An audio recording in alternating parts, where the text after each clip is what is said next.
If I had kids hooping, I'd train them just like this. Welcome back to the channel. My name is Alexander Akabogu. This is the Engineering Basketball channel, the channel where you are spoken to by a degreed engineer and computer scientist, right, for over a decade and counting. In addition to a degreed engineer and computer scientist, I am a former college basketball player, right? I'm a former high school basketball coach, where I will be back. I just stepped away to have my family have my kids. I got 2 very young kids, and I still want more, God willing. And I'm also a former high school basketball, middle school basketball trainer and mentor. And if I had kids playing basketball, if I had kids hooping, which, God willing, I will, I'll train them just like this.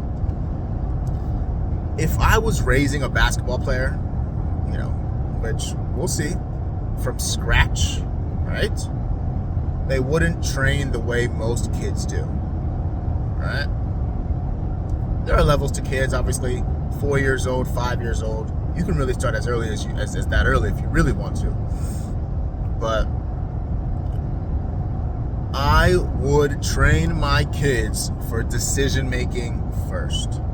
Okay? Not moves. Just decision making. Every drill would force them to read and react. Every drill. It wouldn't just be go over here, crossover, finish. It would be, I jump this way, you go, you finish. I attack this side, you go, you finish. The open space is over here, you go, you finish. The open space is over there, you go, you finish. Could you imagine? I know you see kids drilling and you're like, dang, that kid is good. But it's 1-on-0. They're just doing cone drills. They look skilled, don't get me wrong, but they're just doing cone drills. Imagine if you trained your kid in a situation where, I don't know, me and my wife can do this. She can stand in the paint. I just tell her at the start of every rep, pick a side, right? Or while she's dribbling up, pick a side, right? So my daughter dribbling to me, where I'm guarding her on the wing, and she has to look at me and she has to look at my wife who's in the paint. While she's dribbling up, she has to have her eyes up to see who's in the paint. My wife jumps one way, so now she understands my wife jumps to my wife's left, right? That means, obviously, the other side is open. My daughter has to read that, see that. Oh, the middle is open. Okay, so I have to beat my defender and go middle. That's how you want to think this game. You don't want to in and out crossover. It's like, why? When? What am I using it for? Where am I going?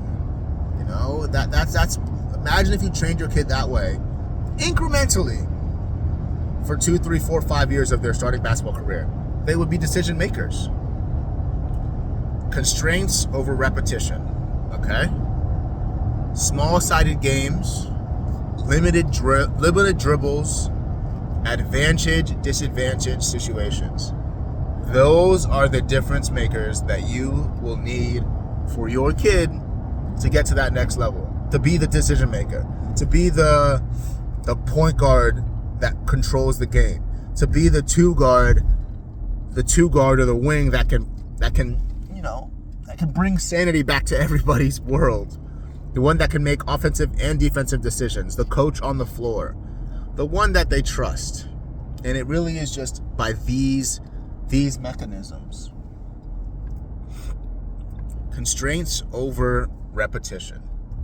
Like I said earlier, small-sided games, limited dribbles, advantage, disadvantage, creation, and situations. Okay, and the last, and this is very important, and this is something I think you should really introduce. Film plus feedback very early. They learn how to see the game, not just play it. See what's going on. What's happening? What's happening, baby girl? Who's moving in there? What's going on? Right? So when they're back in a situation, my daughter is so good at this, by the way. She's very good at teach me and I'll know. Right? Show me, teach me, and I'll know. Tell me, yell at me, I'm sure, but just teach me, show me, and I will know. So, and I believe my son will be the same way, and that's how you got to teach your kids. I need to learn how to see the game, not just play it. And I'll end with this on this one. Because at higher levels, and this is why you have to train this way, at higher levels, it's not about who can do more. It's about who understands more. Gosh, and that's basketball. That's life. That's in your career. That's all it is. It's not do more. It's who understands more. Man, stick with me, man. This is we're going somewhere with this one. We're cooking up hard.